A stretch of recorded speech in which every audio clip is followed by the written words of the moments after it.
Hi, my name is Crab, and I'm an aspiring level designer. A few months ago, my teacher gave me the opportunity to brighten up my portfolio. So I took this opportunity and wanted to really challenge myself, but still stay somewhat in my comfort zone of multiplayer level design. This is the type of level design where I currently excel and what I think is my best type of level design. I had previously worked on partially redesigning an Overwatch map, Temple of Anubis, into a hybrid map so that it could be reused in Overwatch 2. This you can see in my past video, which is linked at the top right or in the description below.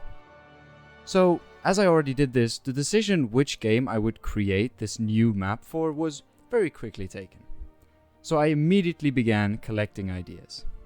I first started thinking about cool environments or moments that are not in Overwatch yet, but that I would think would really add to the game.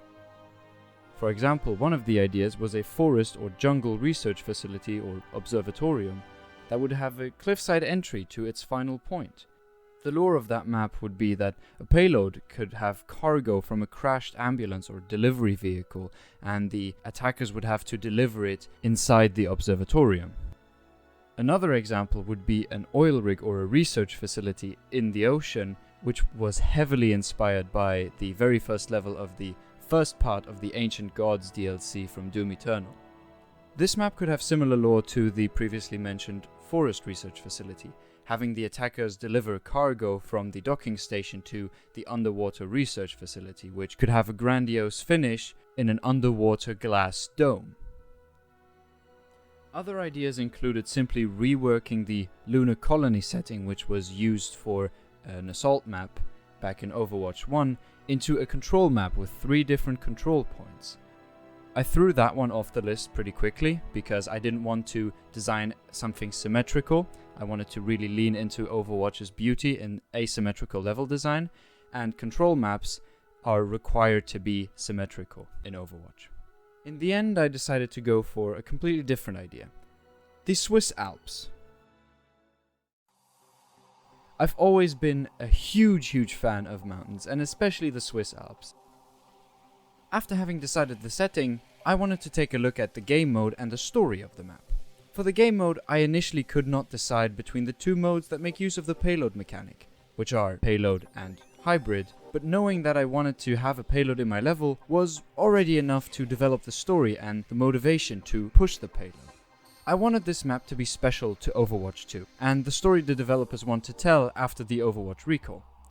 After remembering that the original Overwatch HQ was also situated in Switzerland, I chose to put the Overwatch 2 headquarters in Switzerland as well. And this map was all about delivering these building materials to the construction site of the Overwatch 2 headquarters.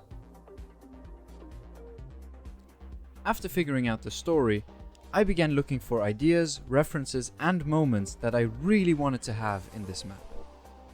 When looking for these moments, I mainly use my imagination to create really cool vistas and fighting places or arenas. But when that wasn't enough, I went to use one of my favorite tools when I lack inspiration: Google Street View.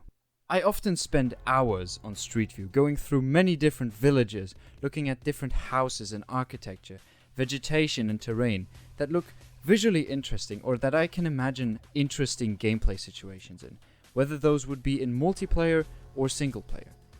There is so much cool stuff to find on Google Street View, whether that be different architecture from different cultures and tons of cool landscapes to create buildings in a video game scenario, or just funny animals. For this project, I took a lot of inspiration from Zermatt, a village deep in the Swiss Alps at the foot of the Matterhorn. It's a beautiful, typically Swiss village with some nods of modernity, surrounded by some of the most beautiful Swiss mountains and forests. You can find anything from the typical chalets to beautiful churches here, and just anywhere you look, you will see the Matterhorn in the background.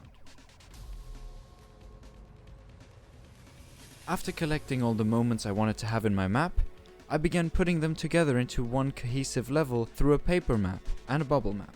I created and updated them simultaneously, as this helps me to find interesting ways to connect these different moments and arenas I wanted to have in my map. The paper map was mainly used to get a layout of how the map should look like. The bubble map was mainly used to keep track of how different rooms and places are connected, and to also keep track of the many flanking routes around the map. But in another way, I also used the bubble map to find and create new connections between already existing spots. Then, after having the first draft of both of those done, I began blocking out the map. First, I started by blocking out the environment. So that meant mainly the houses, the rocks, the nature, just the general geometry where the map took place in, so that the player could see the general payload path and just where the high grounds and arenas would be. I tried my best to already succeed in just showing where this map should take place by just building the general geometry. So this would be the normal village part.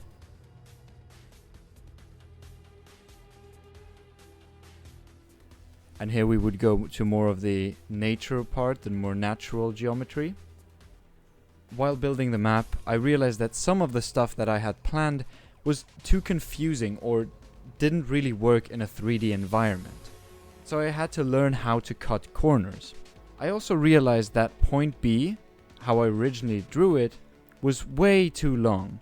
Overwatch has a set length of how long their payload and hybrid maps should be. During my research, I found out that pretty much all the first payload sections of hybrid maps have 2 to 3 fighting points. The second and third fighting point, or arena, are closer to one another than the first and the second arena. This is because of how spawns work in Overwatch. The defender's spawn is much closer to the final checkpoint, or the point B checkpoint, than the attacker spawn is. However, the attacker spawn is much closer to the very first arena. With the hairpin turn, this would mean that I would have 3, maybe 4 arenas, and this was simply not gonna work. So I had to cut the hairpin turn, although I really loved it, and I think it really represented the mountains and the verticality I tried to show in the map really well. I also had to shorten the street section and cut a couple turns out there, and I also had to move the point B capture point from the garage door entrance to the main courtyard. So, after I was done blocking out my entire map for the very first time, I went back to find places that didn't really fit the unwritten rule set that Overwatch hybrid maps have. There is no official written rulebook about this, as I said, but I derived and analyzed those rules from existing Overwatch maps, as well as some videos that I'll be linking in the description below that I found really helpful for this process. While going through the map again, I realized that my choke on point A was not really good. I didn't like it. In Overwatch, choke points like this are usually really well visually defined. Players should be able to instantly notice that this is the place where attackers and defenders will meet for the first time. Looking at my choke right here, I didn't really get that feeling, and so I wanted to change my choke to something else. I came up with the idea to change the choke to a clock tower with a tunnel at the bottom. It also should have a tunnel in the middle where the bridge currently was, and it was inspired by the Zitglogge. This is in Bern originally, and so again I took my inspiration from Switzerland. However, after doing some more research, I found out that my previous research was kind of flawed.